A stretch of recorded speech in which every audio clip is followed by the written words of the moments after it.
So hello and welcome for our introductory talk on The Wound is the Way. Thanks all so much for joining or watching the recording if you're watching afterwards. So welcome to tonight. What we'll do is we'll just do a quick little breathing meditation exercise just so that you can feel present and centered in here as we go through the content, because it's some deep and rich and juicy content. Hey, Arletta. So if you want to just take a moment, you can either rest your eyes, soften your gaze, or you can close your eyes and just take a moment to really just feel the seat, the chair, the sofa, whatever you're sitting on. Take a moment to feel that underneath your body and just supporting you and holding you at the moment. And if you want to allow yourself to just sink into it a little bit more, just trust that it's going to hold you.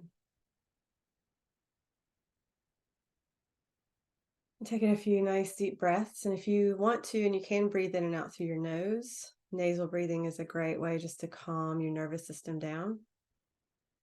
So, it can be at any pace you want, but just a nice, deep, full body breaths.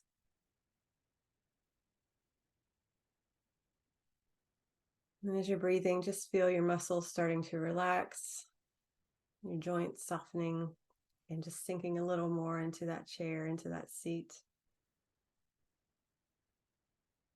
You might feel your jaw unclench or your shoulders drop a bit. You might feel your belly soften.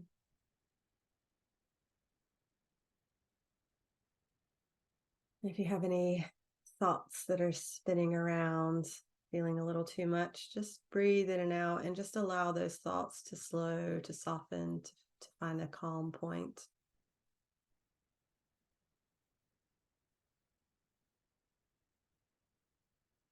And if there's any areas of tension or stress within your body, old emotion you feel like you're hanging on to, just breathe in and out of those spaces too. And just let the breath help to start to shift some of that.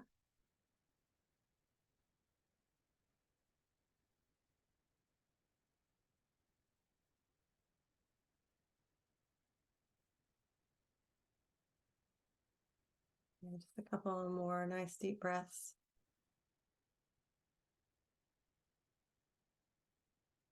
And whenever you're ready, you can open your eyes. Right. So welcome again. We'll do an hour-ish maybe of kind of talking, a bit of meditation at the end, and then we'll stop the video. And if people have questions they want to ask after the recording ends, then that's a great time and space to do that. But obviously, if there's things you're happy to ask throughout, feel free to type away in the chat. I'm happy to hear comments, questions, and things here. Let's see as we go through. So thank you all so much for joining. I'm really excited about this call. And just to say, we also have a clearing call in a week, which will, hey, Poppy. And actually, if anybody wants to, in the chat, say hello and share where they're joining from. If there's anything in particular you're really, you want to learn about tonight or touch on or ask about, anything like that, feel free to put that in the chat now. Be happy to get that, just to make sure we get everything covered, because if you're asking about it, somebody else will want to know as well. So it will be within that collective. So this is something I am excited about talking about, because this is something that I've really been looking at these themes and these ideas over the past couple of years, and I find it something that has really made a difference for me in my own journey, my own healing journey and consciousness and understanding Dharma and purpose and destiny, whatever you want to call it, fate. We can play with all those terms. So this is something I really like to talk about, because I find this is where people have these great aha moments, and things where they've either been questioning or trying to figure out, or asking that question, why is this happening to me? Why am I going through this again? Starting to understand some of this stuff, I find really makes a big difference. Hopefully this will provide some aha moments, some moments of clarity, some answers for you, even if you didn't know you had the questions. So really looking at how wounding, and however you want to term that is fine. You may see wounding as old hurt, old pain, old suffering. It could be the ways that you felt mistreated or mistreated yourself, because we can wound ourselves as well. That's a lot of usually what happens too. It's not just other people or circumstances that are a part of that. There's usually some self-wounding that's going on there. It's really looking at what we can do to more deeply understand the why behind those circumstances or experiences, especially if they are experiences that keep repeating in some way, shape, or form, especially if they have similar themes or feelings or circumstances that happen with them. And, the notion that, that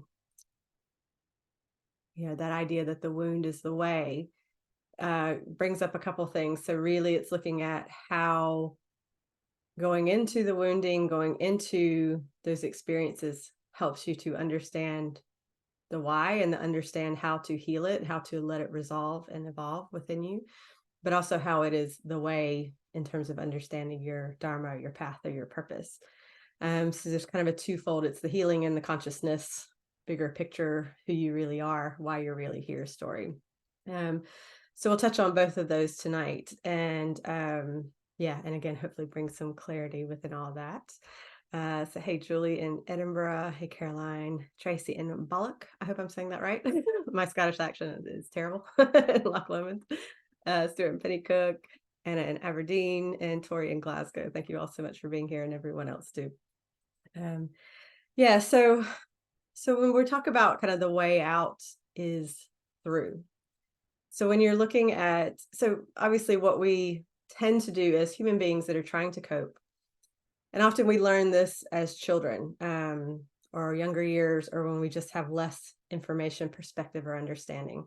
What happens is we are growing up in a world that we are desperately trying to understand, often with adults who either don't have the answers or don't know how to communicate it, or maybe we don't have the vocabulary or the clarity to even ask. But often we're growing up in life trying to figure out how to cope with everything that's going on around us and within us, especially highly sensitive people who feel things maybe a little bit more or perceive it a little bit more than other people do. And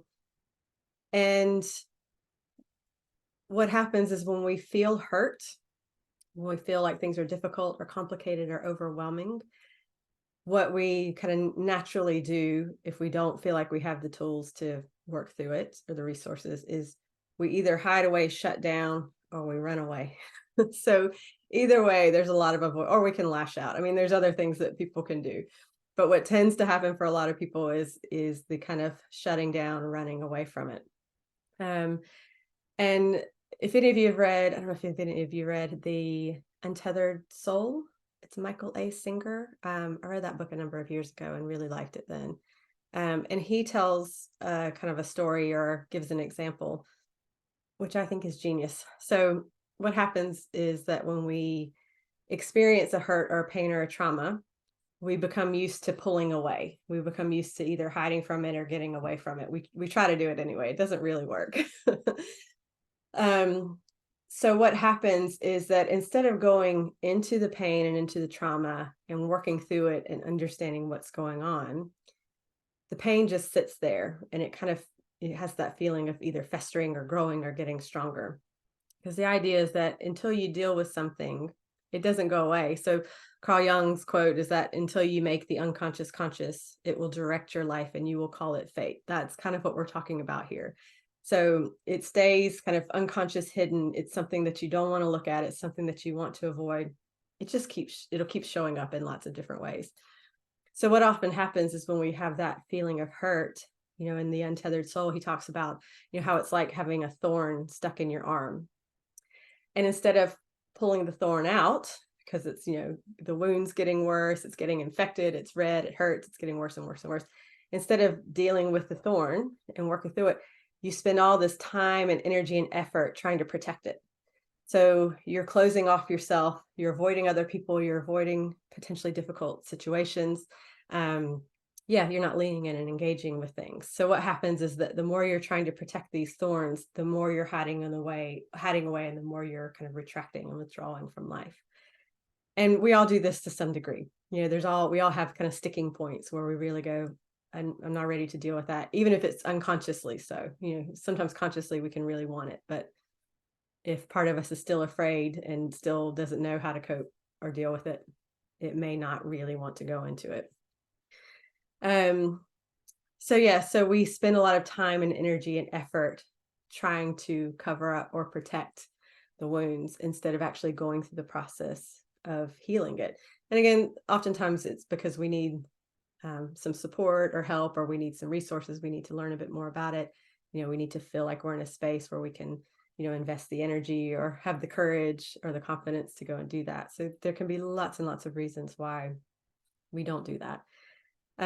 But once you start to recognize that so many of our behaviors are actually coping mechanisms, like when I started to realize how many of my either personality quirks or my choices were actually coping mechanisms because of old wounds that I was afraid I was going to hurt again or re-experience again, it really kind of gave me a jolt. It gave me a moment to really, have a reckoning really with myself and kind of go, yeah, this is a thing. This is a real issue because I recognized that I didn't want to be making choices based on old pain and suffering and fear that that was going to be repeated or I was going to have to go through it again. And the reality is that so much of we experience that feels painful now, it's actually painful because it's like it's compounded. It's like it's added and added and added to over the years. So you may have a conversation with someone and they may say something quite flippantly or maybe passive aggressively or maybe unkindly. Maybe it is a bit more overt. But what happens is you feel really triggered and overwhelmed by it. There's a lot of pain that's there. It's not just about that one person. It's not just about that one conversation. It's all those times in the past where you had something similar that are still working away under the skin, that are still working away within you. And that moment of triggering just brings it all to the surface. So the good thing about triggering, nobody likes it. But the good thing about triggering is that it helps you to see or recognize or feel what's going on internally, what's maybe been churning away. And so much of our pain and suffering, I mean, some people just kind of get used to it. It becomes the normal. They're like, I'm just used to feeling stressed all the time. I'm just used to feeling out of place all the time. I'm just used to feeling angry all the time. And so that becomes their baseline and they think that's what normal is. Um, so actually, when you start to go in and resolve these things, you get a new baseline, you get a new normal for yourself. So those moments of triggering are really like moments of awakening or opportunities for awakening. Maybe that's a better way to put it. There are opportunities to go, okay, obviously something has happened with this person that feels unhealthy. There's probably something to deal with there in that conversation or some boundaries or something that can be addressed. But actually, what else is this reminding me of? What from my past is this really bringing up that needs to be dealt with there, that needs to be reconciled or understood? So again, the more we ignore our triggering or the more we create these coping mechanisms to avoid or run away or dismiss, or even if it's dismissing ourselves or our own feelings or our own intuition, um, that can build up over time and it kind of becomes part of your, I don't like to say personality because it's not even true. It's just coping mechanisms that you've built and built and built. Yeah. So let me know if there's any questions or anything coming up around that as well. Oh yeah, Tracy, wounds at birth. Yeah. I was going to talk about that. You're like 10 minutes ahead of me. So they've set the tone for not feeling safe, being hypervigilant. Yeah, those things can for sure happen. Some of these things can happen before you've got the conscious memories as well. Oh yeah, and a lovely book, Untethered Soul. It's a good one if anybody feels called to read it. Tracy, been sick 30 years with CFS and me, working through making huge progress. Awesome. Now that you can see where you're self-sabotaging. Yes, that is the first step. You're in the right place. So what also tries to happen, thank you for sharing. What also tries to happen, what we try to do is that we can sometimes as a way of, again, it's another coping mechanism. It can be another way to avoid, is we try to fix things. So the ego likes to try to fix things. We try to fix relationships. We try to fix our bodies. We put in temporary things that may do. It's like taking a Tylenol or painkiller if you have a headache, which do that if you want to, for sure. It's also worth looking at. We're going to talk a bit more about going deeper into these things. That will create some relief for a while. The fixing creates a relief. But until you really deal with it, you're just going to still have to keep taking painkillers or doing whatever coping mechanism you're doing, which again, those things are exhausting. They eat away at your energy. Your mind's trying to work out, we go into this logical mind to try to fix and sort, and how do I set this up? And it's really an effort to control. That's really what it boils down to. So it would be good for you again to notice some of the coping mechanisms that you put in place. Some of those, I was thinking of examples earlier. I know that one of mine that I have worked on, but sometimes forget, is I used to use sarcasm a lot as a way to kind of deflect or lighten a mood or a situation, or get out of a get out of a conversation I didn't really want to have, or maybe just be not super nice to somebody, but in a ha ha ha way. Stephen King has a quote. It's something along the lines of like, sarcasm is anger with its makeup on. It's something like that. It's so true. So I can recognize where I used sarcasm as kind of a coping or a defensive mechanism, to kind of try to navigate out of conversations. Again, it could be avoidance of big crowds, loud noises. Again, I know with highly sensitive people, that's a thing, but we'll talk a little bit more about that as well. Laughter is a defense. If you guys have ones to share in the chat, please feel free, because I would love to hear what you guys have used as well for that. But it's also worth looking at the ways you try to fix things that don't really fix it. So ways you try to fix relationships or fix your body, or I don't know, fix things around that, again, that may create relief for a little while, but don't actually get to the root of it, because we're all doing it on some level. At some point, you'll get to the point where you get so fed up with it, you go and deal with it, or it makes you deal with it. Anna, ignoring and walking away. Yeah. That's a quick, easy one, isn't it? But the problem's still there. It's still an issue. Thanks for sharing. So the cool thing is that the wounds that you avoid, these old patterns and pains within you, the suffering, the things that have created the most suffering for you, that's actually where the medicine is. The answers are within that. So we're trying to avoid those pains, but that's where the answers are. That's where the healing comes. So I know something that I recognized over the years is, so I used to have really bad migraines for years and years. They started when I was a teenager. And I found okay medication that helped, that made a difference, but obviously it didn't get to the root of the issue. So I was kind of learning to manage pain, but not actually figure out what it was. And it wasn't actually until I got in my healing journey and my psychic journey that I realized what it was, is that actually migraines are a lot of stuff around control issues and trying to control the third eye. So I was trying to kind of sedate and shut down my intuitive abilities because it felt overwhelming and scary for me. I didn't understand them growing up. I didn't have anybody to talk to about it. I would rationalize all the stuff that I was seeing or picking up on. Again, that's exhausting. It's exhausting to try to talk yourself into, oh, the walls aren't melting, my eyes are playing tricks on me. Like that's like, this is the stuff I was telling myself. Because I was seeing the energy. And I had really horrendous migraines because of that. And it really impacted my life. And it wasn't until I started to understand that, oh, this is an intuition thing. This is an energetic thing.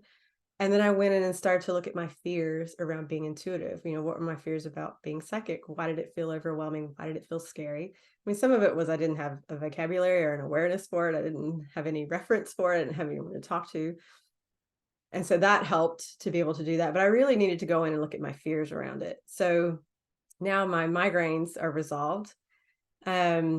so much better. Like just the relief of not having migraines all the time or regularly just has changed my life.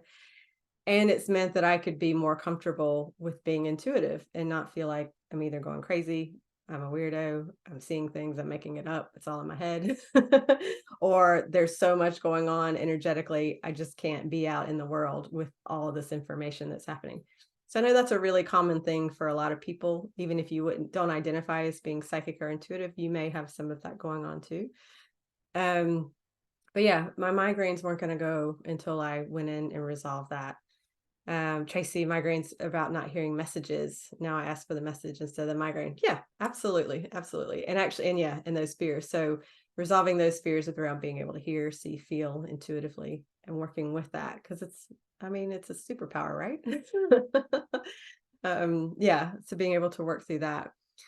Um, and what you will find is that whether it's a physical issue or um, a relational issue. So relational can be other people, can be, partners, family, friends, work, colleagues, but it's also your relationship to the things in your life. So that can also be money, it can be your home, it can be nature, it can be resources, it can be your body. It's kind of anything and everything is relational.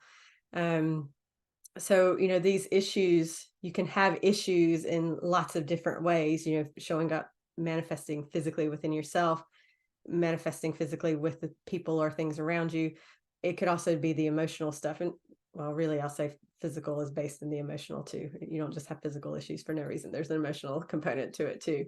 So really looking at what are the emotions that are tied up in those wounds, what are the feelings that are within those. And once you can start to recognize that, you start to recognize what the fears are, what the difficulties are within that. And, we're talking about the subconscious, the unconscious mind. We're not talking about your logical mind that is grown and understands. These are the younger parts of you, the parts of you from the past. Aspects of you that are kind of, they talk about arrested development. That can definitely happen emotionally and intuitively and energetically. We kind of get parts of us feel like they're stuck in these kind of looping scenarios or conversations or mistakes, the regrets that we have, things like that over and over again. So if you can kind of recognize and understand where the difficulty is or where the problem is in your life, you can start to understand the fear and the stuff that's going on within you, the wounds within you that are creating that dynamic. Because like money's never about money. It can represent support, it can represent being nourished, it can represent being cared for, it can represent mother father stuff. The same with food, the same with whatever. There's a something that it represents, the story that it represents that maybe doesn't show up that way in the world. Yeah, so some of the things to look at are things like if you've got issues around isolation, loneliness, abandonment in the past. So you can go into the wounding around that, the feeling of being alone, the feeling of being on your own, the feeling of being unsupported. But then you can also start to look at what that has taught you. So if you felt isolated, abandoned, alone growing up, either because you felt disconnected from your family, you didn't feel heard or seen, or, things like that, whatever that story is, then you can start to recognize what you learned from that is a positive thing. So obviously the wounding is difficult and it's painful, but there's always something that comes with that. There's always a kind of a conflicting, or I don't know, things that happen in conjunction where there are gifts and skills and virtues that you develop instead. So I know that as a result of me feeling abandoned or alone or the outcast, the weird one, I learned things like real independence. I learned how to do stuff for myself because I felt like there was no one else to do it for me. So I learned to do it myself. I learned kind of discernment and strength. I learned how to think for myself. I learned how to work through things and figure it out. So I'm not saying you have to go through isolation and abandonment to develop those things, but when you can start to recognize that it's not all negative, it's not all bad, it's not all terrible, then that can make it easier to go into the wounds if you're seeking the goodness that's there. And Ram Dass, I think I've mentioned this before. I like the way he puts this. I heard in one of his talks that he did that I heard, he was talking about how a lot of times in the healing world we talk about the lessons that we gain. And yeah, I do. Again, we're all learning and evolving and growing. But he talks about how instead of looking at it as lessons, he sees these opportunities or these circumstances as opportunities for awakening. And I was like, I love that. Because it just brings it into a higher vibration and it brings it into something a bit more divine. Because it is an opportunity to awaken to something that is more within you. It's not just about the suffering that you've gone through. It's about recognizing that there's so much more that's been unfolded or developed or introduced within your world.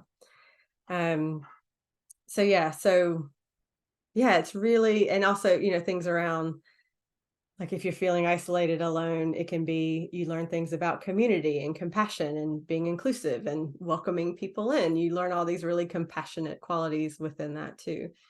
So yeah, so again, within the meditation, I'll talk you through this as we go through the meditation. It would be worth kind of getting a sense of, within the suffering, what are the good things that have come from that, or what have you developed because of that has been useful and shaped you in some really good ways.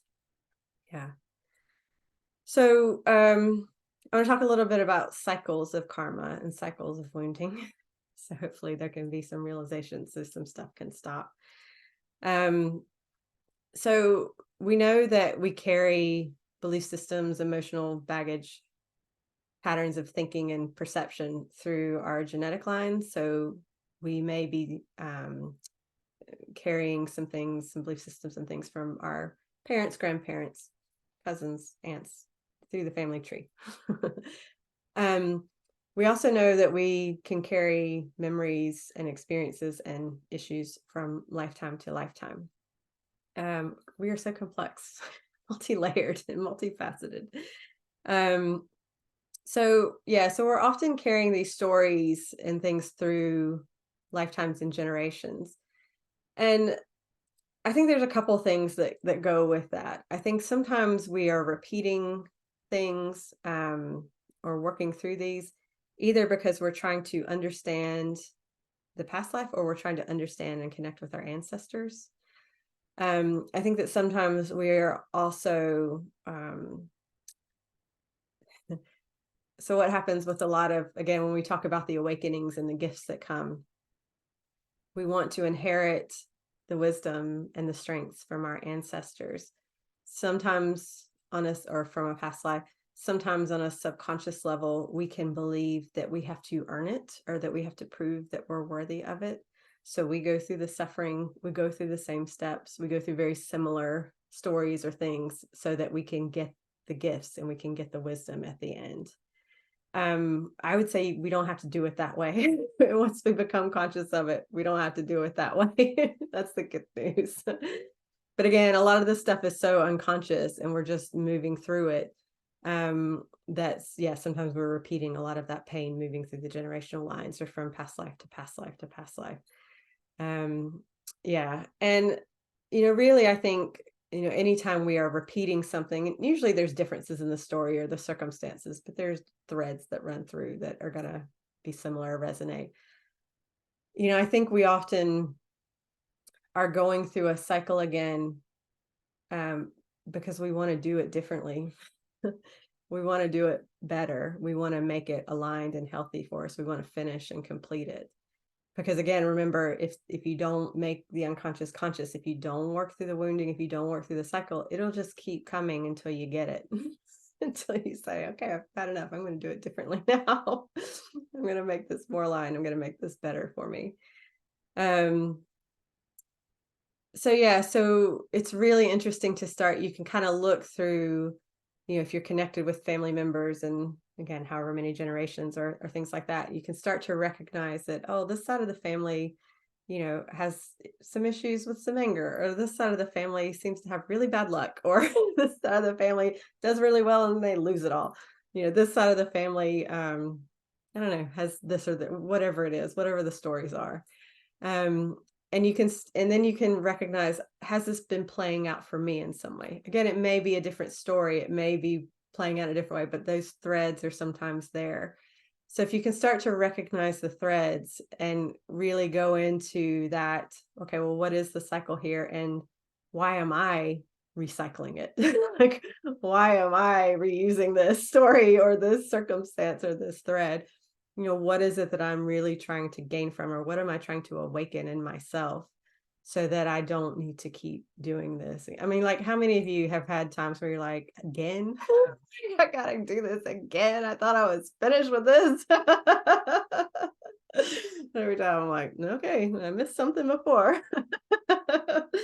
What do I need now? Something else I'm going to throw in with that, just as a little extra. Um, Jamie Wheel was talking about this in a call I was on with him a while back, and he talks about big dragons and little ghosts. And I really liked this distinction. So he talks about, usually when you're getting to the point where you're really finishing with a cycle, it may feel like a big dragon. It might feel really scary because you're actually really facing it for the first time. You're really looking at it full on and saying, I'm going to deal with this. And it's not that it's got to be a fight, you got to slay the dragon, but it may feel like it's big and scary. It may feel like it's going to hurt you or destroy you. That's the subconscious mind. It likes to make things bigger than they are necessarily. So that's when it feels like you're slaying the big dragon.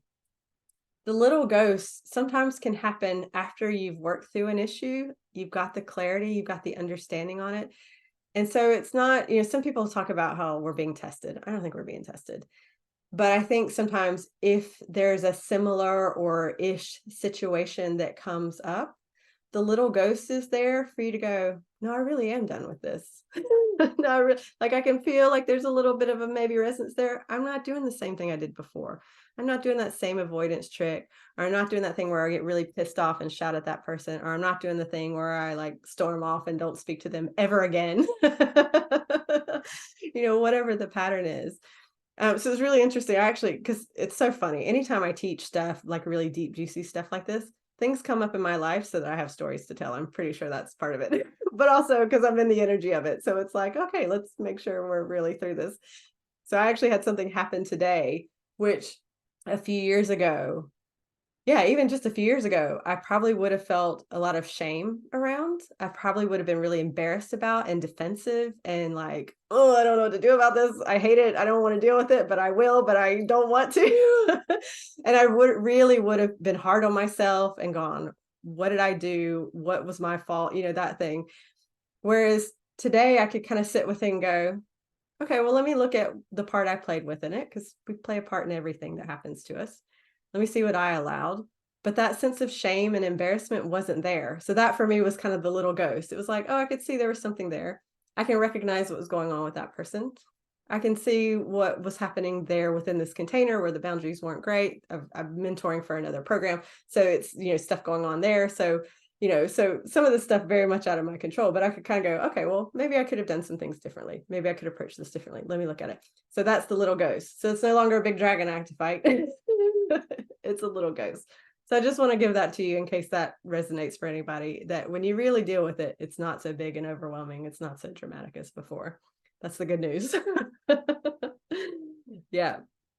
So in terms of the threads that run through. So I really want to talk through this, and then we'll give some time in meditation for you guys to have hopefully some realizations and some resolution with some things. I really believe that everything in our life, everything we choose to do, everything we experience is meant to answer two questions, which they might be about the same, depending on how you look at it. They're very related. They're very linked. And the questions are, who am I really? And why am I here? Like, everything in your life is meant to help answer those questions. That what type of person am I really? Who am I meant to be, as opposed to that authentic, not the facade, not the how you think you're supposed to show up, not the projections and the conditioning. Who am I really here to be? So what are my gifts to share with the world? What are my qualities that are authentic, that are totally at home within me, that are embodied within me? They don't just change on the day. They don't just change with the personality stuff. They don't just change with yeah, my coping mechanisms and stuff like that. They're deeply a part of who I am. And why am I here? Why did I decide to come back to this planet again? Why did I choose to come? Because you all chose it. Yeah, and why am I here? Um, and so I feel like our experiences, whether you want to call it universe, God, creator, and or all of the above in partnership, I think are here to kind of co-create with the energy around us, the people around us, nature, material possessions, whether consciously or unconsciously.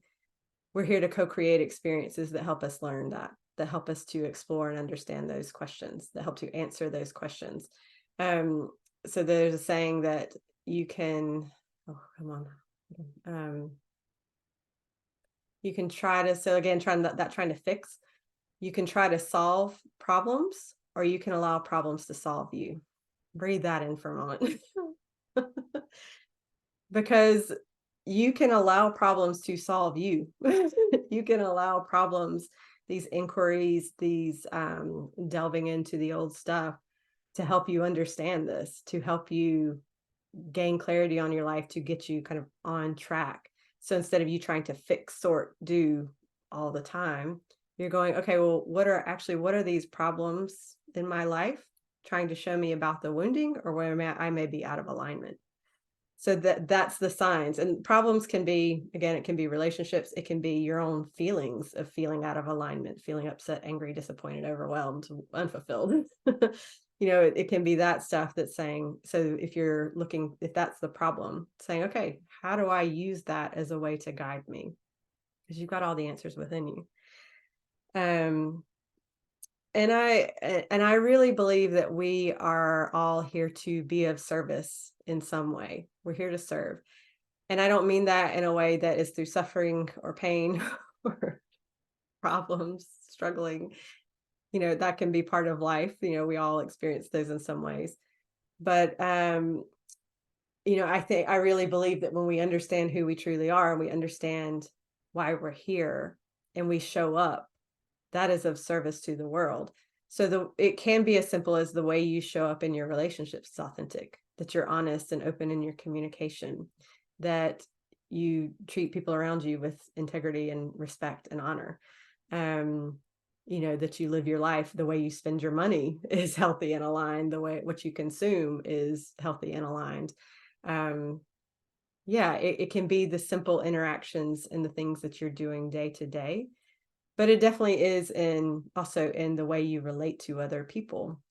Um, so I think sometimes when people talk about like service and purpose, they get all these big ideas around, I've got to do something that changes the world, or it doesn't matter. No, it's remembering that the things we do every day have a ripple effect, and they impact one person that impacts another and another and another.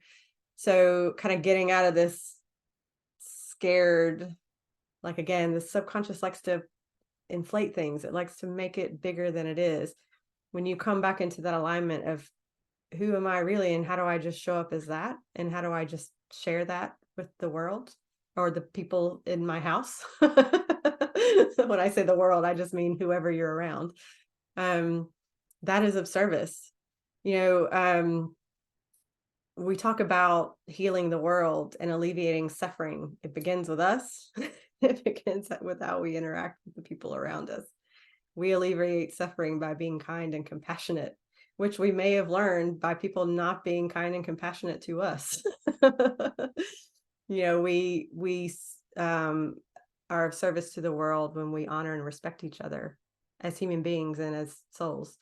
And when we do that for ourselves, let's not forget ourselves there too. So yeah, so it's really about recognizing, how do we show up in our gifts? How do we show up aligned with those deeper aspects and elements of us? And how do we just let that come through in what we say and what we do? Because that's what brings dignity and compassion and, yeah, happiness and joy and, yeah, honor the stuff that really matters to the world. So one of the questions you can ask yourself when you are in those moments of struggle, where you're questioning everything, is that question of kind of, well, what gifts or virtues or strengths might I be learning to develop or apply right now?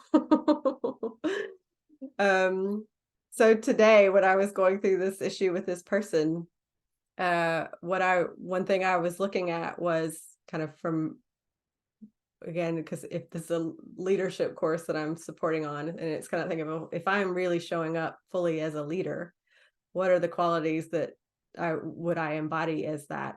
And so kind of that reminder of, well, I feel like this is helping me to be compassionate towards another person. It's helping me to have a higher perspective and to give them the benefit of the doubt. It's, so again, there was this kind of this list of virtues that I was being encouraged to step into and to really utilize, instead of just getting pissed off and writing this person off. It was like, well, no, actually, what do I engage right now that's going to help heal the situation and help it evolve into something healthy and better, as opposed to, old behaviors of just being pissed off and wanting to write people off. Yeah, one of my biggest wounds over time, which I've had to learn to reconcile, is that um, I have had high expectations and standards for other people, really, because I had high expectations and understandings for myself, like to an unhealthy degree. Like have been really hard on myself in the past. So I would always be surprised when other people didn't live up to their highest potential or show integrity or do what I knew they could do. I could see the best in them, but then they didn't live up to it. And I would feel so like deflated and disappointed and judgmental and frustrated with. So yeah, so I really had to learn to recognize people where they're at, to have that discernment for, well, where are you really at? How can you show up right now as a human being, and not be caught up in that feeling hurt and wounded because they're not living up to their highest potential. Like any of us do that all the time. So yeah, so again, it was my own self-inflicted wounding for holding people to a standard that they're not always going to meet. And it was just my standard. It was just my opinion about what it should be. Yeah. So it becomes interesting again to see where that self-inflicted wounding comes in, but also where you can adjust some things, where you can recognize the qualities that you could be not only learning but applying and living. Like, it's one thing to know compassion. To actually be compassionate to somebody is another thing, or to yourself. Yeah, it's one thing to know respect, but if until you live it, you don't really understand it until you live it and utilize it and use it. So yeah, so definitely this application of using those gifts, using those moments of awakening. Um, yeah, I had this real moment. This is a number of years ago, really briefly. Um, I went to a concert. One of my friends knew the guy who was singing and got us backstage passes. So I was feeling all excited because I was like, it's the first time I ever gone backstage to anything. I was feeling very cool. And these two girls managed to wangle their way in, and they were, in my opinion, my perspective at the time, they were a little drunk and very obnoxious, and I was annoyed because they were ruining my experience. And I had a few minutes of like my own pity party and being annoyed, and then I just had a moment where I closed my eyes and I was like, God, show me who this girl is as a soul.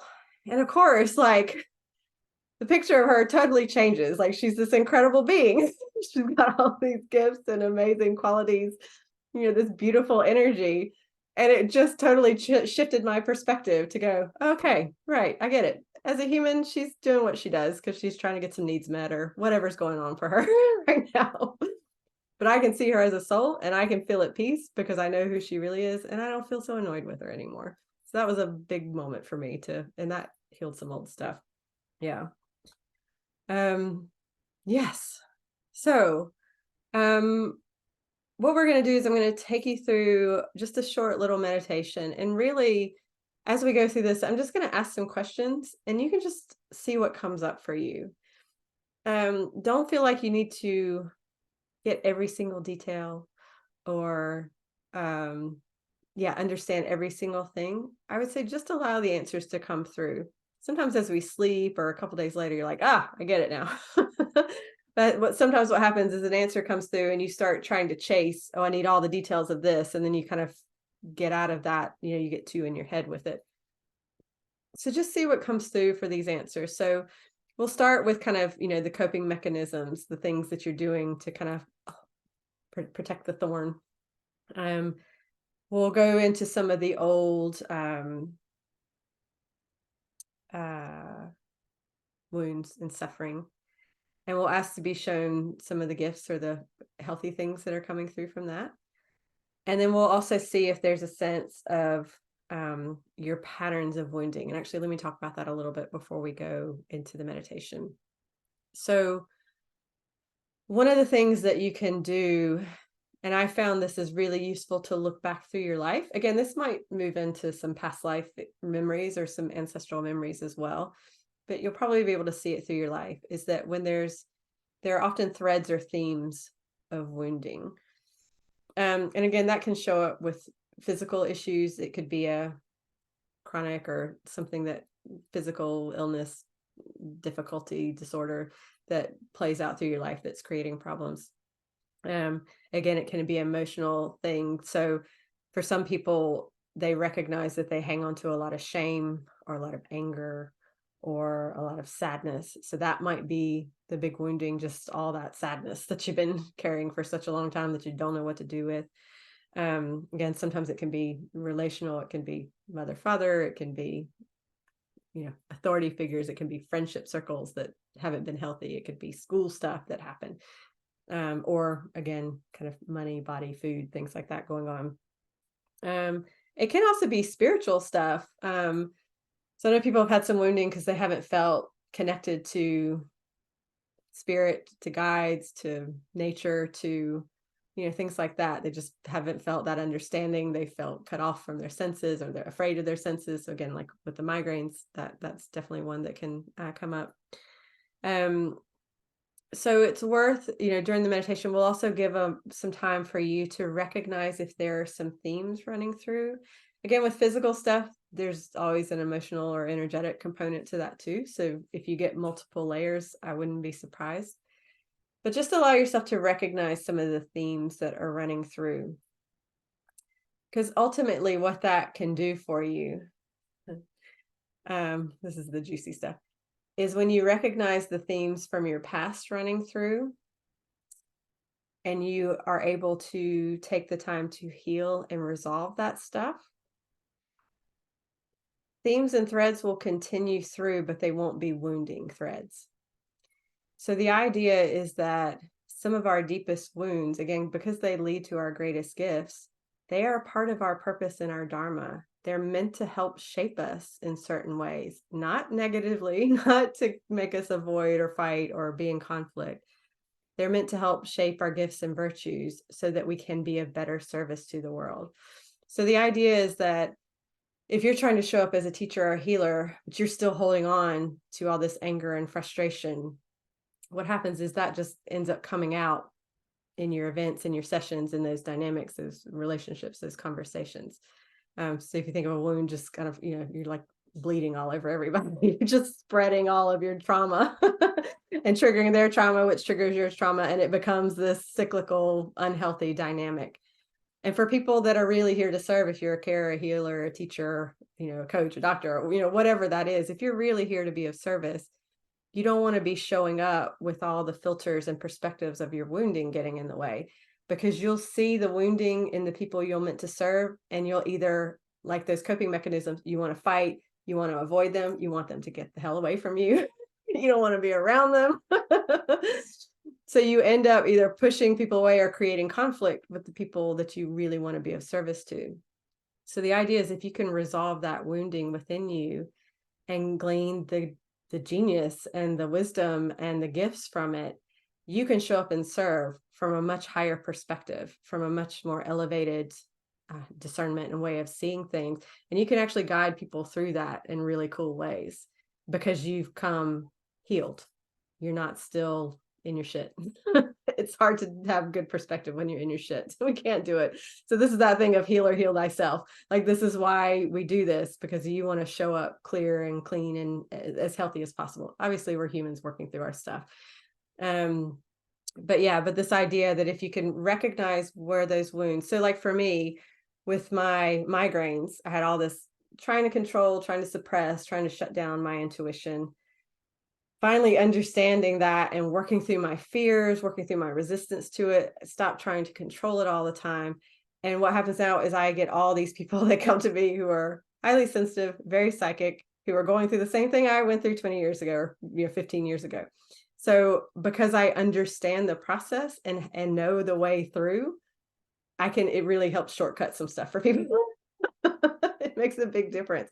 And I'm comfortable talking about it because I'm not still in my fear and my wounding around it. I'm not scared of it. So yeah, so it's really interesting to see how there's often there's a reason for the suffering, but we don't need to continue the suffering. We don't need to stay in it. We don't need to hang on to it. It doesn't need to be our identity, the suffering. So that we show up, so that thread continues through. So that intuition psychic thread runs through my life, but now it's from a place of healing and supporting and being of service to others. I can already feel the energy working in the group. It's great. I'm sure you all have a couple of threads running through. I don't think there's ever just one. I think there's multiple threads that run through that are meant to help shape us and help serve us in some healthy ways when we go into it, when we resolve it and heal it, and then carry forth that in how we show up and serve. So we'll give some time to hopefully recognize one or two of those in the meditation. So let me know if there's any questions real quick, and then we'll go into that. Tracy's been a problem solver. Yeah, interesting. Yeah. That's cool. It's cool to be a problem solver. Yeah, I would say again, let some problems solve you too. Yeah, if you're showing up as the fixer all the time, I would play with that identity and see if maybe you could show up and be a support instead of problem solving for others. That may not be what you mean. So if I've misinterpreted that, then ignore me. Stuart, hard to accept path in myself that I don't see it as me. I don't have a skill or aptitude regardless of what others may see in me. Well, Stuart, that's not true. Resonate with most of what you're saying and see how stuck I am. You're less stuck than you think you are. And actually, energetically right now, the energy is a little sticky. We're in a bunch of retrogrades and we've got like 2 more coming in the next couple weeks. Not to put a damper on things. I think retrogrades are great because they get you to slow down. They get you to look at your life. They get you to edit and course correct and do all of those things. So it probably may not feel like a time to be running forward for you. If not, step by step, allow yourself to edit, allow yourself to rejig, allow yourself to play with what's going on in your life and figure out what needs to stay and what can be done. Yeah. Stuart, it's just beliefs. Come on, you know what your gifts are. And if you don't allow that awareness to come through. Arletta, talk to a lot of people that don't have to face their emotions and shit. Not sure if this is a wound, definitely coping mechanisms. Yeah. Oh, so sorry. I misread that. You think you talk a lot so people don't have to face their emotions and shit. Yeah, it's good to recognize that. Now you see the pattern. And actually something that I found with people, because I have recognized that in myself too in the past, is I started just leaving silences in conversations just to see what would happen. Because actually giving space for people to process or think or decide, oh, is now where I want to introduce this, that's actually compassionate. That's the gift. Yeah. So I would say, even if you're feeling a bit on edge, jittery about some potential discomfort, take a breath and just let there be some space for silence. It's a good thing. Definitely. Thanks for sharing. Yeah, Tracy, originally I thought I had to fix everything. Now I can see better when it's actually my responsibility. Perfect. That's amazing. That's a big step. Definitely. Okay. So I'm just going to take us through a couple minutes meditation. It's just some time for you to ask some questions and see what comes through. Again, if you feel like you want to have some paper or jot things down, feel free to do that. Yeah. And again, just allow answers to come through. Don't feel like you need to overanalyze them. Just see what you get. you may get some surprises. This can be fun. So if you want to take in a couple nice deep breaths and either soften your gaze or close your eyes. Maybe close your eyes if you feel like you're going to get caught up in your head or your mind. That just helps to calm that down a little bit when you close your eyes. Again, just take a few nice deep breaths, full body breaths. Really filling and emptying your lungs just at your own pace. It doesn't need to be fast or forced or hard.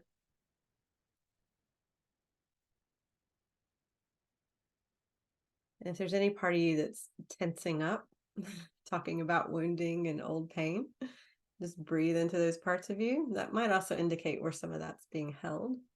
So it might be worth noticing. If you can just sink into your chair or your seat, just let it hold you. Let your body really be held and supported.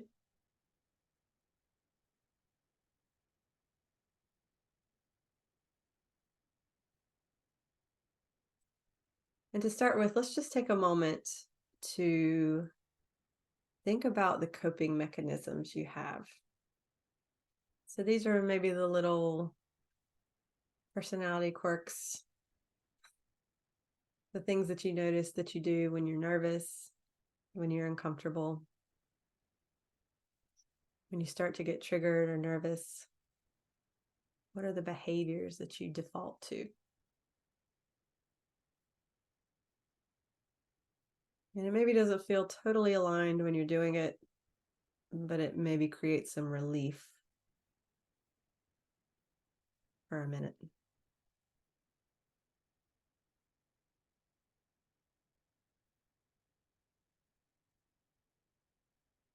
And you may have a couple that you use over and over again,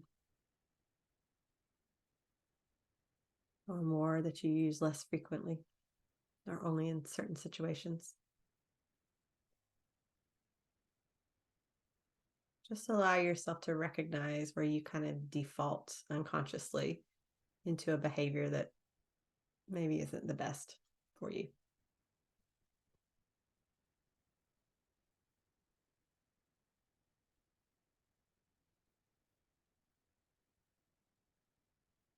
So just take a moment and ask yourself what you're trying to protect yourself from, what you're trying to cope with internally. So it may bring you back to a specific memory, or it might just be more of a feeling that you really are uncomfortable with. It feels overwhelming or difficult.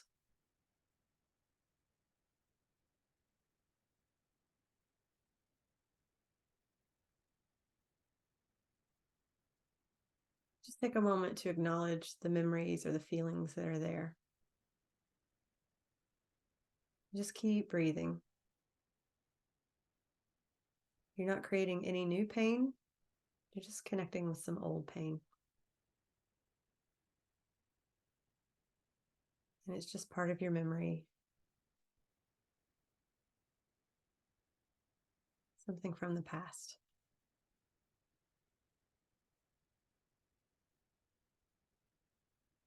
And actually, if there's any part of you that feels overly attached to that memory or those feelings, just remind yourself that that's something that happened and it's not who you are. So allow yourself to have a little detachment with that. You're not avoiding it. You're just releasing some of the energy that's keeping it there.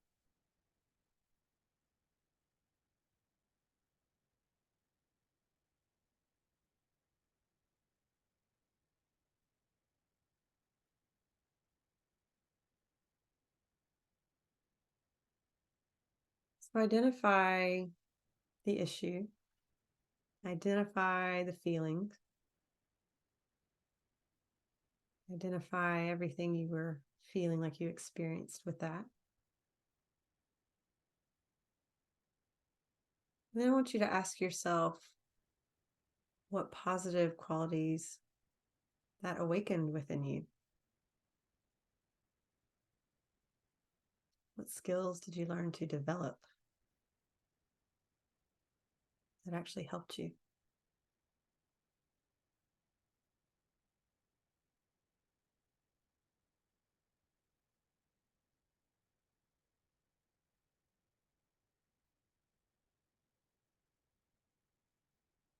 That even though those feelings or memories were difficult to go through, you gained something greater from it.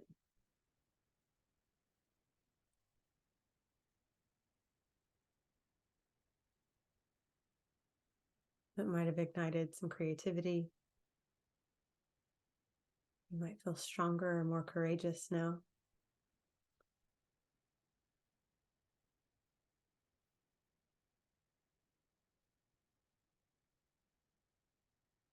You might have figured out how to figure things out without being overly dependent on others. You might have learned some empathy or some compassion, or it could be something totally different. Just allow yourself to recognize the gifts, the wisdom that has been awakening within you because of that.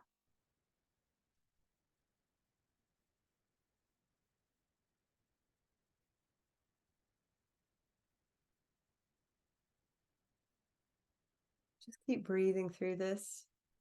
If there's any of this that's ready to resolve, breathe into it and let that energy start to change. So once you understand the goodness that comes, you don't need to hang on to those wounds and those thorns anymore. You just let them heal.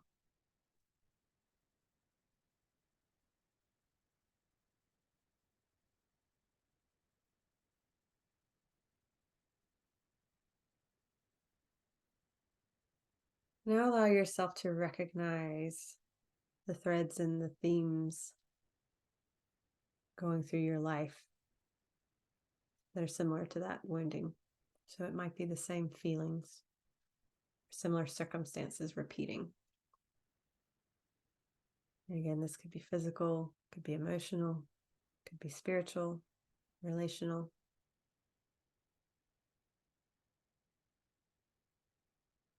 Just allow yourself to see or feel or hear or know what the themes and the threads are running through your past up until now.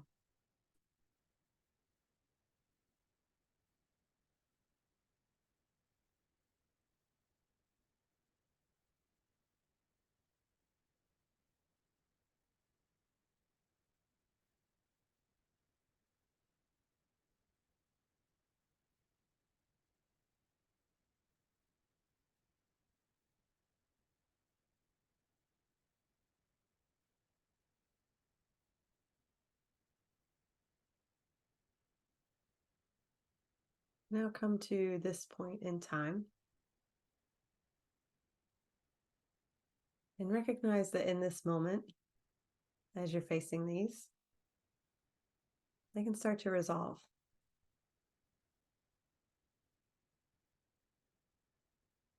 Because when you recognize the patterns, you can complete them, you can finish them. So again, ask yourself if there are any more gifts, if there's any more wisdom, if there's any other awakenings that can happen from these threads and themes running through your past.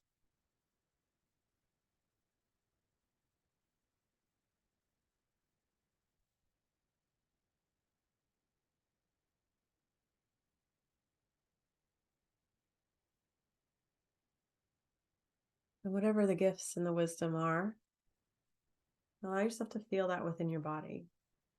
It's not just a theory, it's not just a knowing.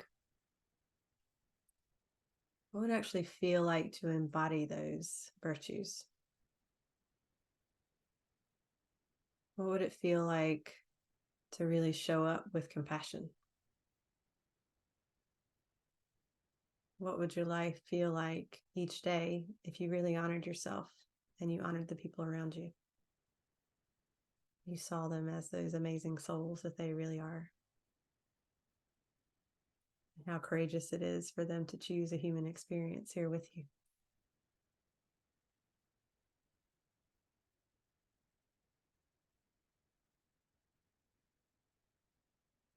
What would it be like if you treated people with dignity?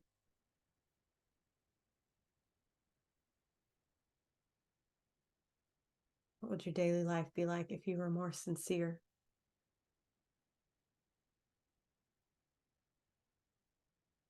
Recognize those opportunities for awakening and really feel them in your body, feel them in your energy field. Allow those cycles to complete so that you can show up and be of service in the best ways possible.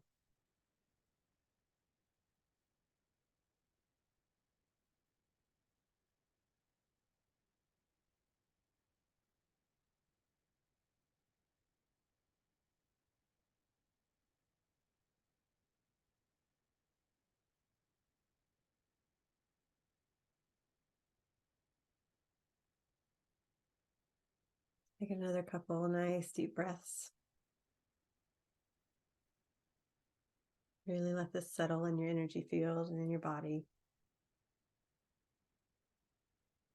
Take a few moments, but whenever you're ready, you can open your eyes.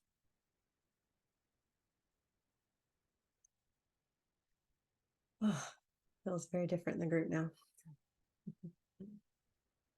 So what I will say is that this might be worth repeating a couple times, and you can repeat it for different wounds or different issues that come up for you. It's something you can work through for different areas of your life. And it may be that you need a little bit more time to really get all the gifts or the wisdom, to really discern what those are. So I would encourage you to come back to this and really, again, looking at as old woundings instead of avoiding them or feeling like they're too much or too overwhelming or too painful. Seeing, as Ram Dass says, seeing them as opportunities for awakening and awakening the goodness and the greatness within you. Yeah. Everything matters. Everything happens for reasons. But we can step into that higher vibration and understanding and service when we really understand it and apply it.